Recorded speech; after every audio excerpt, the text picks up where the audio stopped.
Real quickly, I have 3 minutes. I want to tell you what God can do with an Ephesian first love surrendered life. I met a man in 1978. I'll never forget him. I don't know his name. I couldn't pick him out of a crowd today. I only saw him for about 5 minutes of my life, but he deeply impacted me. He lived in a city in Morocco. That's the northwest corner of Africa. I had driven a car from Germany with 6,000 Arabic Bibles in the car with a team of others, and we had taken turns driving 6,000 kilometers to northern Africa. We had seen God unusually get us into that country.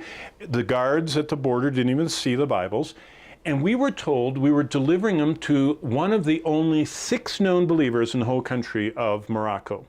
What we had were 6,000 Bibles where people in all 21 Arab-speaking Muslim nations had written letters to Transworld Radio and said, tell us about Jesus Christ. We want a copy of the Scriptures. So this mission, hand-addressed with all those people's addresses that wanted a Bible, 6,000 little packages, sent us 8 college kids into Africa to mail them and deliver them, half of them to be mailed, half delivered to only one of 6 believers. I said, sure, I'll take the trip. I'll lead this team. Where do I take them? They said, oh, we can't tell you.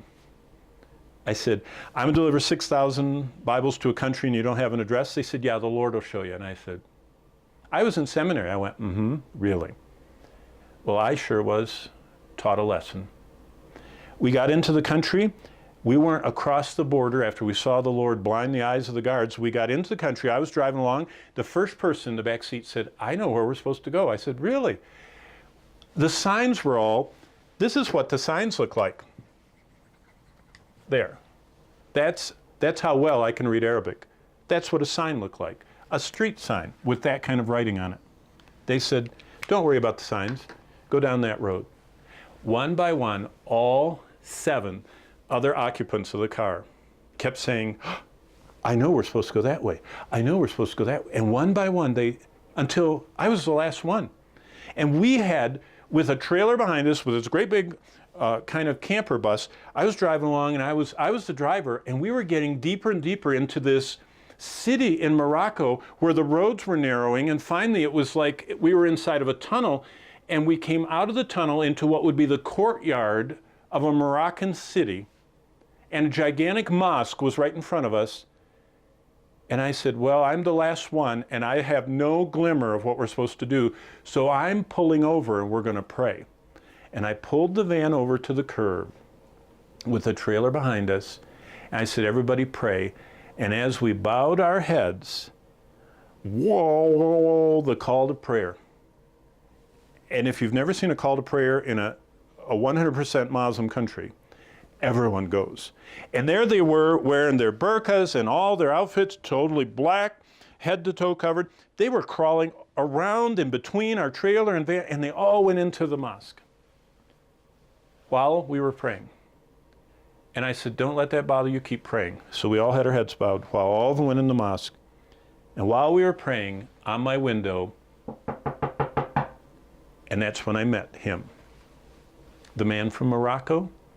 The man who, when I talked to him for about 5 to 10 minutes, told me that he had surrendered his life, one of only 6 believers in this Muslim country, to be whatever God wanted him to be. And he said he prayed that if God would bring those Bibles to Morocco, that he would make it during a time when everyone was in the mosque and that they would park in front of his house. He was in the 3rd story, on his knees looking out as the call to prayer came, and he said this gigantic van and trailer from Germany pulled up and parked in front of my window, 3 stories up looking down, and he said everybody inside bowed their head, and he said I knew that was my answer to prayer. What can God do with an Ephesian first love surrendered life?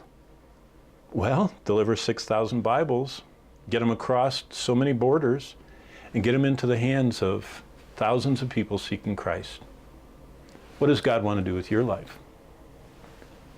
What can God do with an absolutely surrendered life? There's no limit. That's the message of the book of Revelation. And that's what I pray will be in your life.